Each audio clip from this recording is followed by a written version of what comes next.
உன் அப்பா இன்றி எதுவுமே அசையப் போவதில்லை. நம்பியவர்களுக்கு இன்றும் நான் உயிரோடுதான் வாழ்ந்து கொண்டிருக்கிறேன். நான் உயிரோடு வலம் வந்து கொண்டிருப்பதை பல முறை நான் வெளிப்படுத்திக் கொண்டுதான் இருக்கிறேன். நம்பியவர்களுக்கு அது நிச்சயமாக புரியும், கண்களுக்கு தெரியும். நான் உன்னோடு இருப்பதை நீ உணர்ந்து கொள்கிறாயா? உணர்ந்து கொள்ளும் நேரத்தையும் உனக்காகவே நான் உருவாக்கிவிட்டேன்.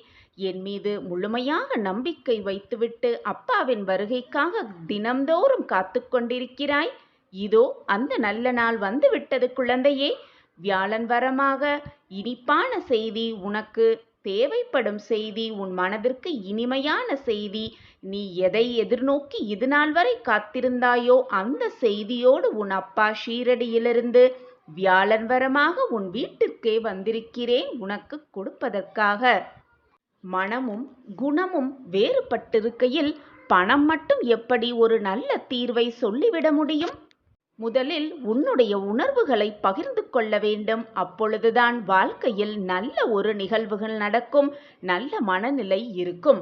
குழந்தையே, உன்னை எனது கட்டுப்பாட்டில்தான் எப்பொழுதும் வைத்திருக்கிறேன். நீ தவறான பாதையில் சென்றால் கயிறை பிடித்து இழுக்கும் பறவையைப் போல உன்னை என் பக்கம் இழுத்து விடுவேன்.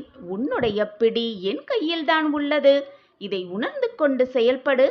தவறான பாதையில் செல்லும் பொழுது அப்பாவை ஒருமுறம் சிந்தித்துப்பார்.